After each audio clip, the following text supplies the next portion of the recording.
Well, welcome back. To those of you that were here the last time, welcome back. Those of you that couldn't be with us last time, thank you for attending this time. So we have about 23 people on this call.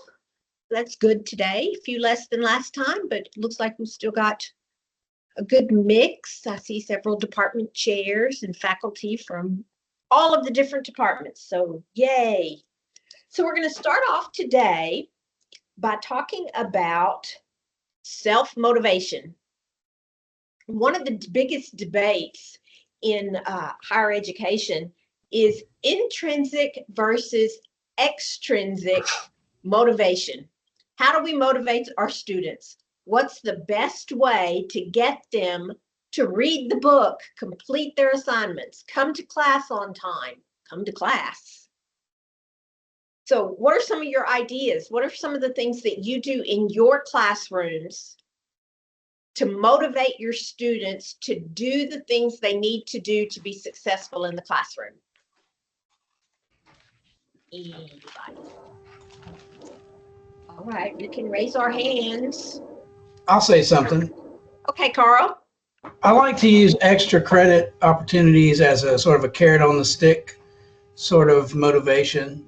I don't think it works with everyone. So students who are less motivated, they're more challenging, but I often notice that the overachievers, at the very least, it gives them something to do. And then it offers an opportunity for those who've fallen behind to catch up. So I think there's sort of motivation with that on both sides. Okay, that's good. So that's one way we can empower our students to make sure that they are doing what they need to do. It's like last time when we were talking about personal responsibility. If they start taking some personal responsibility, the motivation is going to come with that. Dr. Barbay, you have your hand up.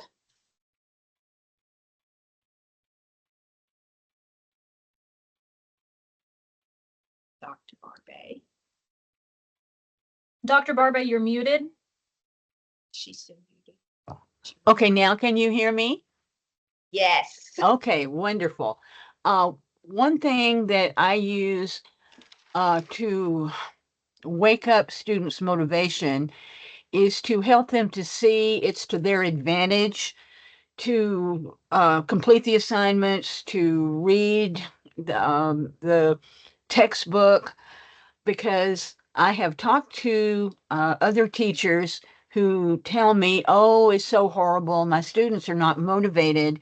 And I'm tempted to tell them, although I don't, it's not that your students are not motivated. They are motivated, but they're maybe not motivated in the direction that you would like to see them motivated. And so I try to guide, number one, wake up their motivation, to let them know that if they invest in the course, that they will benefit. And I try to show them how to do that. And I like Carl's idea of moderate level of extra credit, so that, because I have found that a combination, I think, and I'm not sure where I saw this, perhaps it was in the growth mindset coaching discussions, that a combination of low risk kinds of assignments where they can complete these assignments, but if they mess up, it's not a big deal, balanced by the higher payoff assignments such as exams and research papers. A good balance of those often can help students realize, hey, I can do this, even though maybe I don't succeed at first.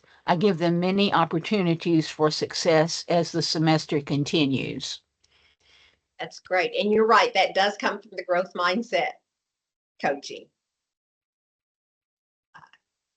Christina Wilbur. Well, I do two things. I try and sometimes, if it's possible, give them different kind of topic choices in assignments, so that, I mean, everybody doesn't have to do Andrew Jackson. I mean, if I'll give you like 4 or 5 different topics. You know, the assignment's pretty much the same, but you can choose the one that you perhaps find more interesting. Also, even if like history is not their favorite subject, I let them know that completing this class successfully for whatever idea that, or however that looks to them, is a step for them getting to the goal that they want. You know, it's, they have to take these certain classes to eventually get to what it is they want to do, whatever it is. So the goal is to get you to the end goal, which means we have to complete this class successfully. So, so that they can see that it's moving them forward, not just to get an A or a B or a C, but to get to where they really want to be 2 years, 3 years, 4 years down the road. Right. And giving students choices is one way to motivate students. It gives them ownership of the choice they make to do whatever assignment they choose to do. And they're more likely to do it because they chose to do that assignment. Dr. Williams. Yes, good evening. One of the things that I try to do in class is make it relevant. And by that, I've looked at some of my students' writings, and they have, a lot of them have voiced, they're seeing the difference in high school and college, and, the workload is a little bit different, and, they're having to get used to it. So one of the things that we did in class, I talked to them and showed them about making a schedule to schedule, when your assignment is due, and also put in dates as to when you're going to work on the different assignments. And that is in order to prevent late assignments and also missing assignments, because, they're having to juggle quite a bit. So that's one of the things that we have done in class as of this week, in fact. That's great. And that's what we're looking for, things that keep students on track. Mhm. In the book, it talks about setting goals. It talks about using calendars and Mhm. making lists and things. It's in the self-management chapter, which is the next chapter. But yeah, if we can get students to set goals, then they have something to work towards.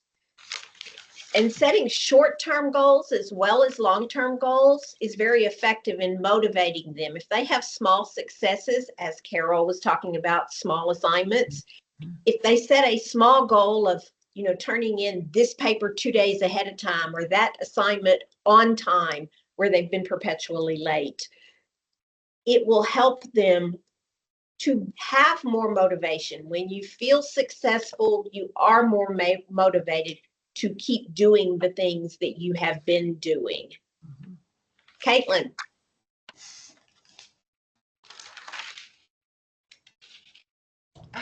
Okay, I was thinking about positive energy, and how, like, just for my high school students, I have a real sweet bunch of high school students this semester, and they do a lot of group work, and a lot of they're actually very talkative and sweet, and they do a lot of raising hands, and we have good discussions back and forth. I have this thing where I just always tell them at the end of class, okay, you guys did really great, and I'm so proud of you. Just like a positive reinforcement for me makes them feel really good at the end of the day. And of course, I love, telling my students how much they're cared for. So I don't know, just positive reinforcement. Right, positive affirmations. Yes. Positive affirmations can go a very long way in motivating people. People like to hear things that are nice about themselves. Yeah, they do. If you tell somebody, you look nice today, it lifts their spirits. Mm-hmm. You have to be careful, though, in today's litigious society of who you're telling they look nice. So just be careful of that. But, compliment your students. Tell them they did a good job. Give little treats when they do a good job. When they engage with you. I used to keep a bowl of candy that I would bring to class and put it on my desk. And if they answered it, I asked a question and they answered the question and they engaged in a conversation, which sometimes is very difficult to get the students to do, they could come get some candy. Or a homework pass. I did homework passes. They liked homework passes much more than the candy a lot of the times because, you know, then they didn't have to do the homework. But they were engaging in class and learning the material anyway. So setting goals is very important. When we look at setting goals, we want to always remind students that they don't want to set goals that are out of reach, because setting goals that are too far out of reach can lead to feelings of not being successful. You don't want to use the F word. You know, they're not really failures because they don't achieve a goal. How many people have, and again, smoking is the easiest one to use because I had a son who had a really hard time quitting smoking. He tried several times, but eventually he got it, right? So you don't want to discourage students too much. Leah. I just wanted to mention, as far as not setting unachievable goals or not letting your students set themselves up for failure, I generally don't like giving extensions. Not because I'm a meanie head, but because if I'm giving you an extension and you're focused on work that's 3 weeks in the past, then you're not focused on your work that you need to be doing right now. And maybe even I'm hurting other professors because you're doing all of this work for last month's assignments for biology, which means you're neglecting all of your current work in English and algebra. So part of not setting unachievable goals is realizing that that's in the past and I can be successful if I focus forward and keep moving forward. Right. And as faculty, if we set deadlines and give our expectations up front, then students really don't have any excuses. They'll try to use excuses, but producing that syllabus calendar that says, you know, we're going to do chapter 1 this week and chapter 2 the next week and chapter 3 the third week, and then we're going to have a test review and then we're going to have a test. They know what to expect. Managing those expectations and getting them motivated to stay on schedule is where we need to really challenge the student to stick to it. Great comment, Leah. So self-management. First, we have to motivate them. They're motivated. Yay, we're going to do all of this work. We're going to do everything on time. Then their car breaks down. They can't get to school. Then what are they going to do? Yeah, that's whenever we try to get them a ride to school with a friend. Self-management. Students need to have a plan on how they're going to get multiple courses done at the same time. In high school, and we do teach dual credit students, in high school teachers tried not to schedule tests all on the same day, and they worked their homework assignments so that nobody had big projects done on the same or due at the same time. It doesn't work that way in college. Caitlin is not going to be talking to Christina, who's not going to be talking about Carol about what their course schedule is. You make your schedule according to how you teach your course. Y'all might all be giving a chapter test on the same day. So students have to learn to plan those things. I use calendars. Microsoft Outlook. I have a calendar on my phone so I can keep personal appointments separate from work appointments. Encouraging students to use calendars and make lists if they're taking multiple classes can help them keep things on track. The other thing they can do is if they find they have a bad habit, and I really like this comes directly from the textbook, is the 32-day commitment that says that research shows that any bad habits or new habits you want to create, if you do them consecutively for 32 days, it establishes a pattern. So that's 1 or 2 days more than a month, depending on how many days are in the month. So, you're going to go to the gym every day for 32 days, and then it just becomes routine, right?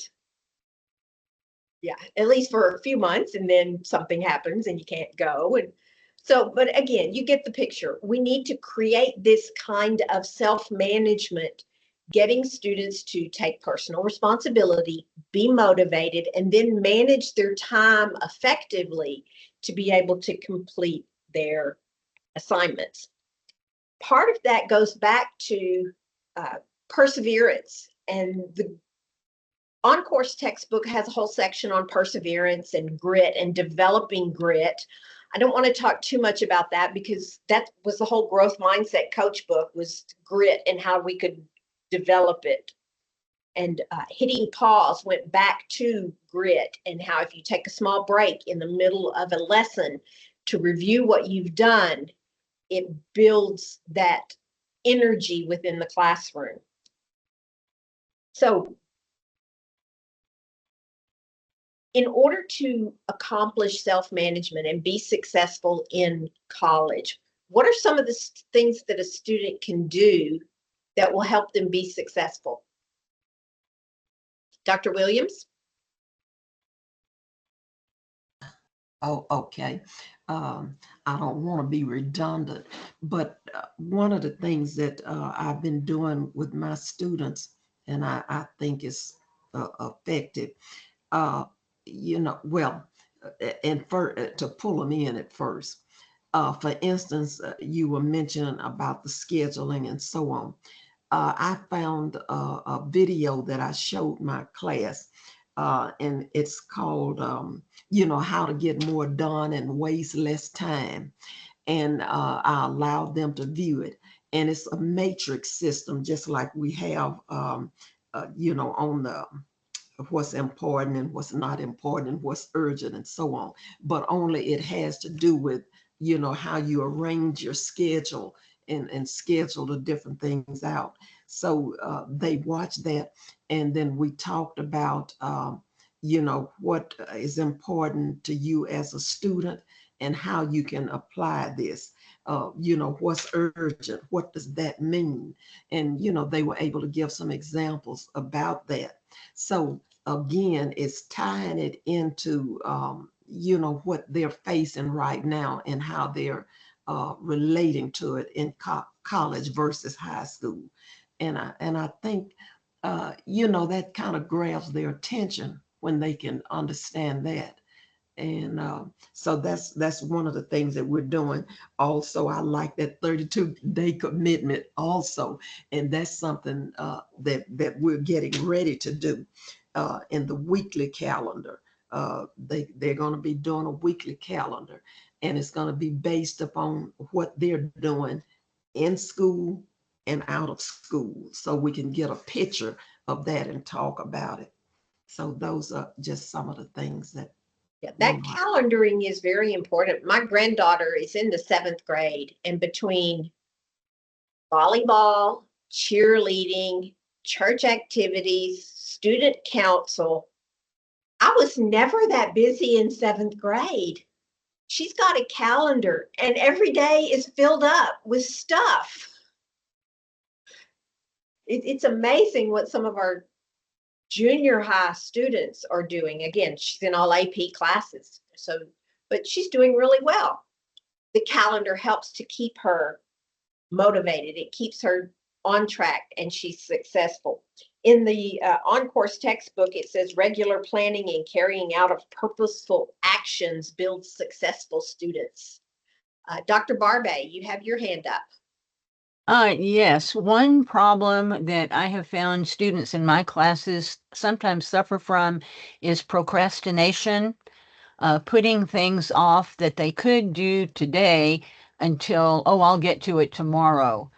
And I like to share in the early part of the semester a plan for managing procrastination that I actually got from a previous textbook on college orientation, that it's 7 strategies, and each strategy is keyed to a day of the week, and the first letter of each strategy is the same as the first letter of each day of the week. So we have a Monday strategy to make it meaningful, to realize how can this, whatever I'm putting off, help me to get where I want to be, kind of like Miss Wilbur, for example. And then the Tuesday strategy is take it apart. If it's a huge project, divide it into manageable chunks. The Wednesday strategy is to write an intention statement or a promise, because often if we think about something but don't write it down, we often will let it go. So put it in writing. Then the Thursday strategy is to tell someone who cares about me what I plan to do, and then have them check on me to see if I'm doing it and to encourage me if I'm falling behind. This Friday strategy is to find a reward and enjoy it when I complete even part of the project. And this helps me, the little positive reinforcements and rewards can give me energy to keep going. The Saturday strategy is many of us have seen the word TUIT, TUIT, in a circle, and the students often laugh when I tell them this is a round TUIT. So get one of those, and if it's urgent, stop everything and do it now. And then finally, the Sunday strategy is if you know you're not going to do it and it's not critical, then put it aside. Say no to it. Don't carry this burden that's going to keep you from concentrating on what you can do. So that is my, those are my ideas for procrastination. Yeah, I love those. I think, Carol, I think you need to send those to Leah so she can put them in our repository. Yes, I am actually drafting an email requesting more stuff. So any ideas, any content, if you want to do a little talk about a strategy that you engaged with that was successful, I need it all. Yeah, so chapter 5 in the book actually does talk about procrastination. It's written right down here. It was the next thing on my list. So procrastination is one of the reasons why students need to create a support system. So what are some other reasons students might need to create a support system?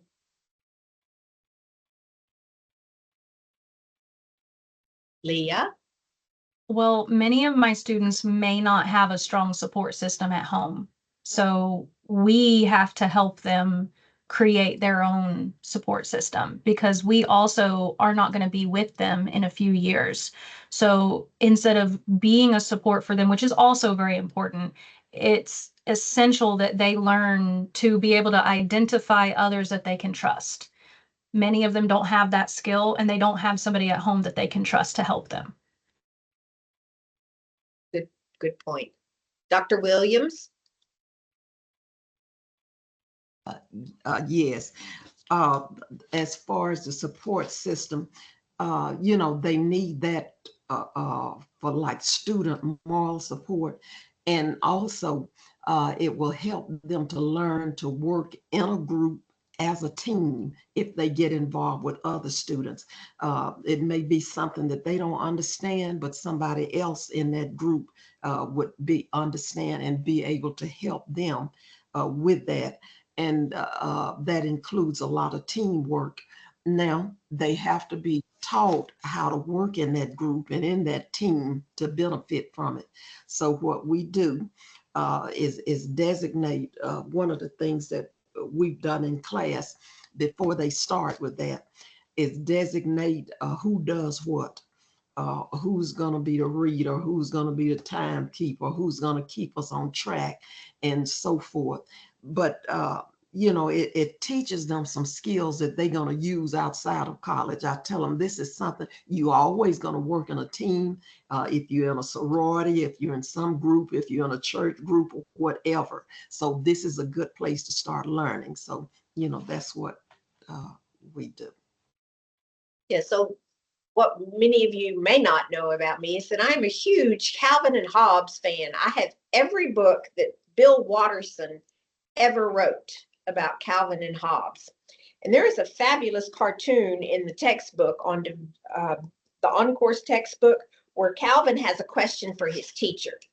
And he says, "What assurance do I have that this education is adequately preparing me for the 21st century? Am I getting the skills I'll need to effectively compete in a tough global economy? I want a high-paying job when I get out of here. I want opportunity." And the teacher says, "In that case, young man, I suggest you start working harder. What you get out of school depends on what you put into it." Calvin says, "Oh, then forget it." I feel like some of our students feel the same way. They come into the office and they're complaining that they weren't successful in school. And I say, "Well, did you go to class?" And they're like, "Sometimes." "Well, you need to go to class every day." And they're like, "But it doesn't matter what you've got. If you want to be successful in school, you have to come to class."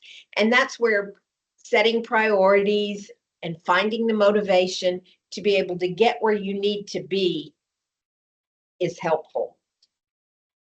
Support systems are important because students have to have the support to get through college. And if they don't have that support system at home, they need to know about the resources that we have here on campus. And sometimes I don't think that we do a good enough job letting our students know about all of the resources that are available on campus, from our food pantry and our career closet, I think they're calling it the nest now, the mental health awareness, the financial aid, financial awareness seminars that we do to help them learn how to manage money, our instructors who are more than willing to meet with them and help them.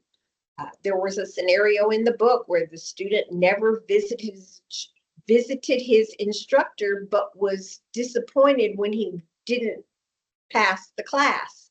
If you never talk to your instructor, how do you know what you can do to do better? Communication is the key to successful students. Dr. Barbay, you have another comment.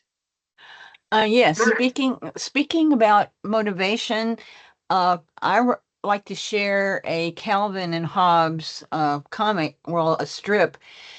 We're talking about learning by watching other people, observational learning. And we discuss how it is possible for us to watch other people, to use them as role models to think, if that person can do it and they're similar to me, well, then I probably can do it. The particular Calvin and Hobbes episode, Calvin was speaking with Hobbes, and as we know, if you're familiar with the strip, whenever it's only Calvin and Hobbes involved, they can talk to each other. Of course, when there's an adult around, Hobbes just looks like a stuffed toy. But anyway, Calvin is having a conversation with Hobbes, and he says, "I'm having a test next week. Could you give me some suggestions on how I can be more successful in the test?" And so Hobbes gives us what we might expect, some suggestions. Ask the teacher what's going to be on the test, read the assignments, do the homework. And Calvin says, no, that's not, that's fine. I could do all those things. But the very first thing I should do is ask myself, do I even care?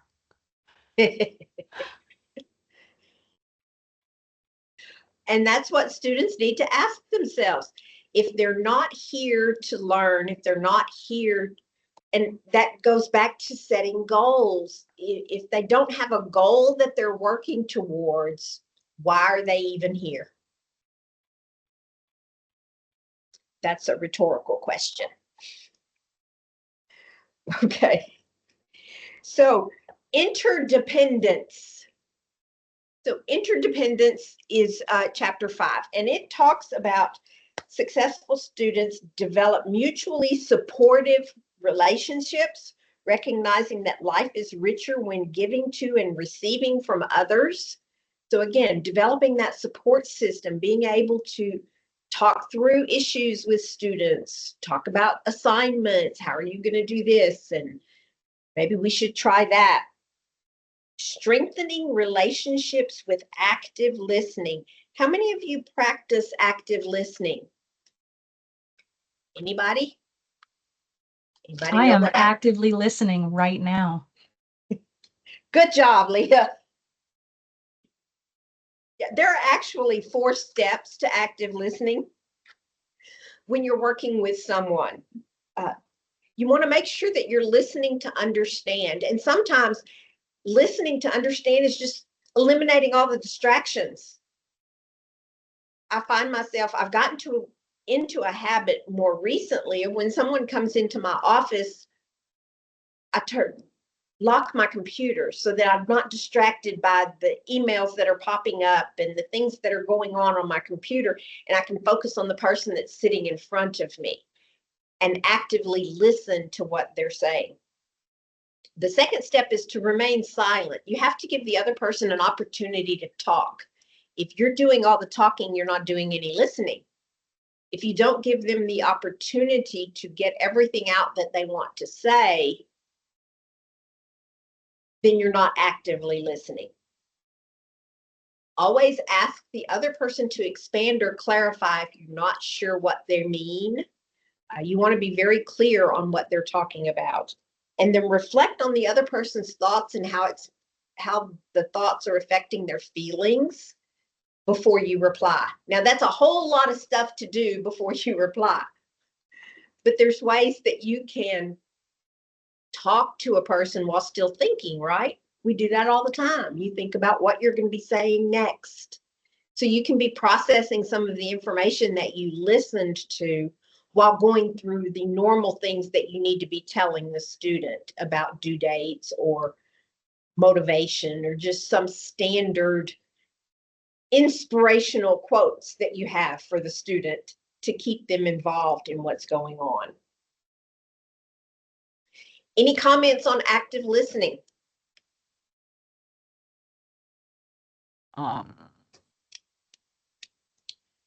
Okay. Carol, Dr. Barbet. Okay. Some of you may be familiar with a book. It came out, 20 years ago or more. It's called The Talk Book. And the Talk Book is discusses, and it was actually written or co-written by an professional writer and a psychology professor who was working teaching at the University of California at Los Angeles some years ago.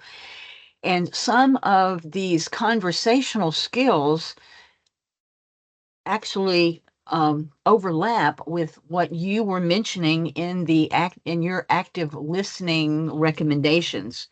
When we are speaking with someone, it's important to be silent, both mentally and orally, to allow the person conversation space, not in order to avoid stepping on their conversational toes. A lot of people are very frustrated because they are speaking in a conversation, and even the second they stop talking, someone jumps in, and it's obvious by the comment they weren't even listening to what they were saying. Some other talk skills which the author recommends to use sparingly are giving advice to a person that you're speaking with. Maybe someone is talking to you about a problem and you think, oh, I know, you're thinking, I know what you need to do, and jump on to the advice when you really don't know what kind of advice they would really need.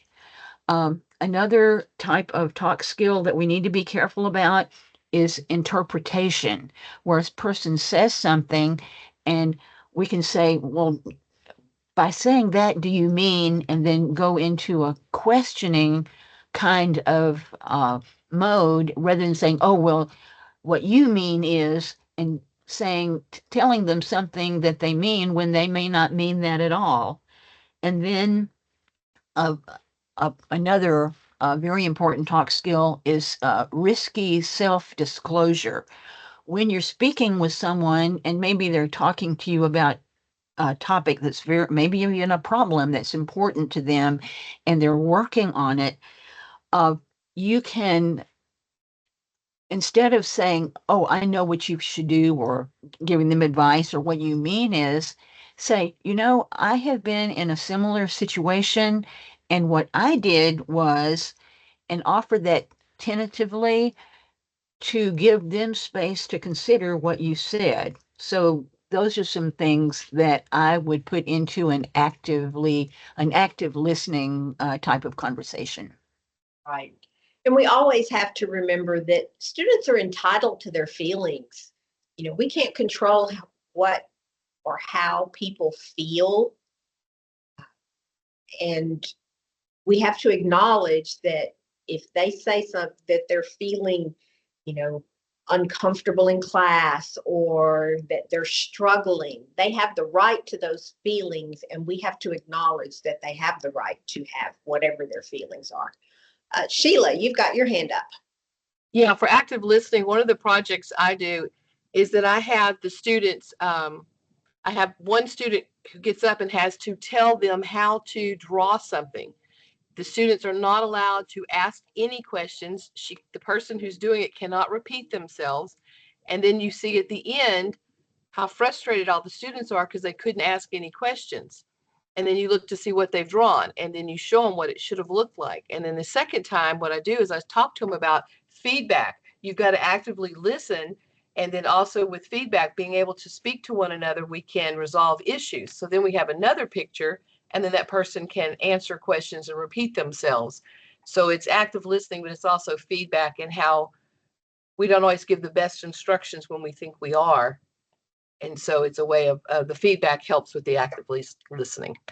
Yeah, that's always a fun exercise. I used to do that too. It was very interesting to see some of the pictures that got drawn when you couldn't ask any questions. I know. So I do that a lot. Yeah, but once you could communicate, things did get better. Okay, the last little section in, the next to the last, there's a couple of others after this, in chapter 5, talks about respecting cultural differences. And I think it's important to at least spend a few minutes discussing the cultural differences among our students that are on campus. Because of the diversity of our student population, we have the opportunity to bridge some of the gaps within the classroom. With the recent state legislature laws about what you can do regarding cultural diversity on campus, some of our events have had to change. But what you do in the classroom does not have to change, because academic freedom or classroom content was not affected by the new legislation. So you can still do things to help increase the awareness of cultural differences. Excuse me. Within the students in your classroom, so that everyone is respecting the cultures of everyone else. Is there anyone that ever does, I think it would be most appropriate in like history classes, a cultural awareness day where you have students talk about their different cultures? See anybody do that? You could do that in psychology classes too.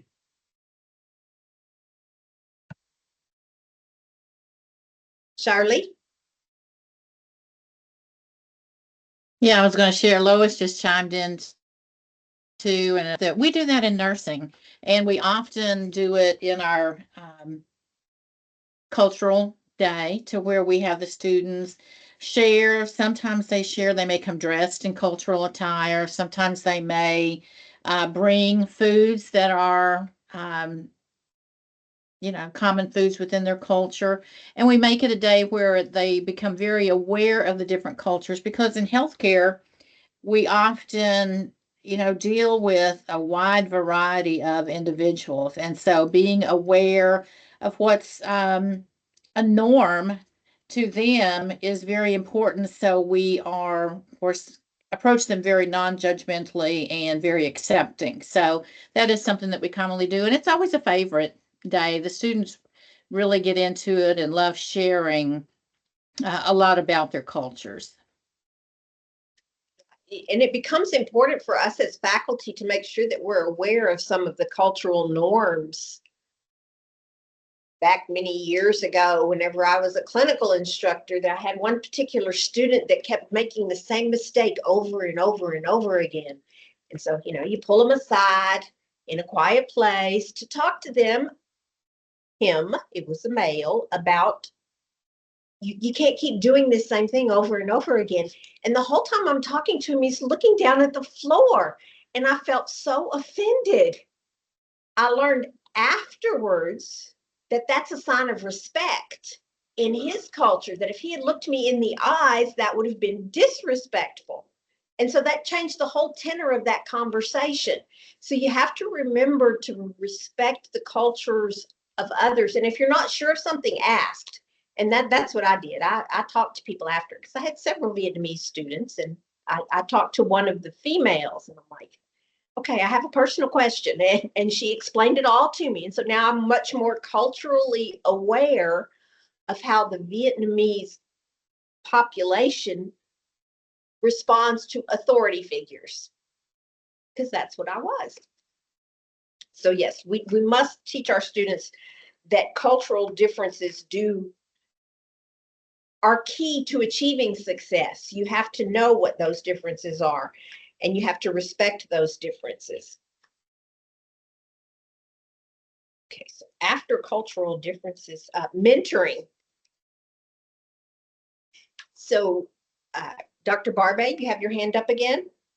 Yes, this relates to honoring and respecting the diverse cultural backgrounds that our students bring to the classes where we encounter them. And I have a question, not so much a comment, but a question. What are some good ways to honor cultural diversity in addition to what ideas have already been shared without getting into the sticky thicket of violating the no DEI aspects of our courses? Well, Diversity, equity, and inclusion. Right. In your classroom, you can do pretty much whatever you want, as long as it pertains to your subject. So if you can tie it back to your subject area, it is okay to include diversity, equity, and inclusion. So, and a perfect example was what Shirley talked about. In nursing, they have to respect cultural differences because they're actually working on patients. So in their classes, they're talking about, when you're working with different cultural populations, what you're allowed to do. There are some cultures where if they're wearing a headdress, you cannot remove that to examine them. You can't roll up their sleeves to take a blood pressure. There are different cultural differences that must be respected. And in the course of whatever subject you're teaching, if you can work that into a subject area, then it's okay to do. The legislation specifically says this does not include classroom activities covered under academic freedom.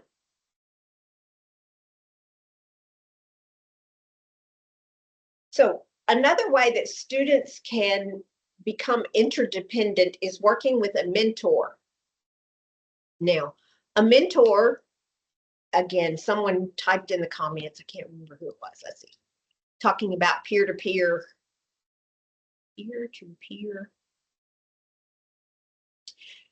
motivation is very powerful. That was Leah. So yeah, having a peer mentor is also a good way. Having someone that the student chooses to be their mentor. Encourage your students to find mentors. We could start a mentoring program here where faculty mentor students. Yes, Leah? I just wanted to, I didn't know if you were about to ask a question. I was getting a little gung ho talking about, we do have a peer mentor program through the Excellencia Center, and it has been a wonderful experience for me. I don't know if anybody else has had the pleasure of having an SI leader, but they also have peer mentors within that program as well. And they have seen a lot of really great successes. And I know that it has helped my class go more smoothly. I do make efforts to make sure my students understand that I'm approachable and, you know, encourage them to reach out to me. But sometimes students just really are not comfortable reaching out to their instructor, and they're more comfortable reaching out to the peer tutor. And that's great for me because I have a great relationship with the peer tutor, and I can guide the peer tutor to help that student. So we do have the peer tutor program, and it's really great. Yes, supplemental instruction is fabulous. For those of you that aren't familiar with supplemental instruction, they take a student that has a high achieving student in a particular subject, and in this, it's one of the biology classes. They made an A, they made a high A, they're really good in biology, and they give them a smidgen of training, and then they sit in the class with the students while the faculty is lecturing. They do not contribute, they don't lecture, they don't ask questions. They sit there to listen to what the instructor is telling the students, and then the students can see the peer tutor and ask questions. And I'm assuming that they're setting up after class groups, times where they can go and talk about and work on their homework and ask specific questions and just reinforce the concepts that the teacher has taught in class. And it's been very successful. My dissertation was on supplemental instruction. I just have to throw that in there whenever we talk about supplemental instruction. Okay, and then one of the last things that the chapter is talking about is being assertive. And assertiveness is going to come for students whenever they get self-confidence and they're motivated and they're aware. So again, we're building as they take their personal responsibility and they're learning these time management skills and they're becoming more successful. It builds their self-confidence, and then they will be more assertive and allows the student to be better at communication when they can assert themselves. They communicate purposefully, honestly, and responsibly. And then the very last thing we're going to talk about is healthy choices. And these are healthy food choices. One of the reasons that we have the Seahawk Nest, which provides food for anybody, faculty, staff, and students, is because many of our students have food insecurity. The only time they get food is when they come to this campus, whenever they go to school and have their school lunch. So we want to encourage our students to make healthy food choices, encourage them to go to our food pantry, to the Nest, if they are having food insecurities. And a lot of times, it's hard to recognize when a student is having food insecurities. But one of the things that you will notice with students that are not getting proper nutrition is that they're less verbal in class. They may seem lethargic or tired. They may want to sleep more. And this would be a change in behavior, not that high school student that sleeps every day. We're not counting him or her, because it can be a her. No sex discrimination here. Men and women both sleep through class.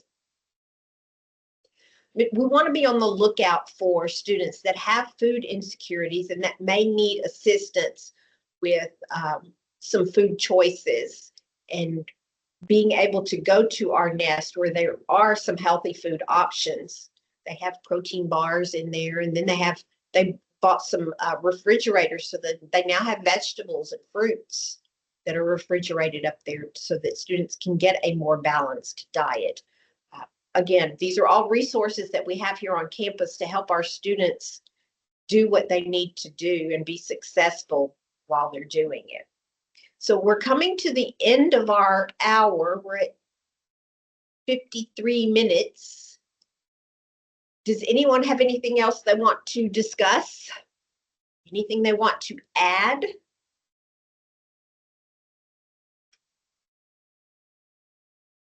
Okay, so nobody's talking now. Lost my place. There we go. Okay, so in our next meeting, which will be on November the 13th, same bat time, same bat channel. I will get Gary. You should have gotten the link in the last email, but I don't know if you did. It will go out again, and I promise it'll go out more timely. It won't be the day before. I'm gonna try to get that out at least a week ahead of time. You know, I put it on my calendar so that I'll remember to send it out ahead of time. We're going to be talking about students gaining self-awareness, which is chapter 6. Developing emotional intelligence and adopting a lifelong learning strategy. How many of you are lifelong learners? Me. Learning things every day. Every day is a new world. Okay, thank you all for participating. It's been some good discussion. I have enjoyed our time together. I look forward to seeing you again on November the 13th. Thank you, everyone.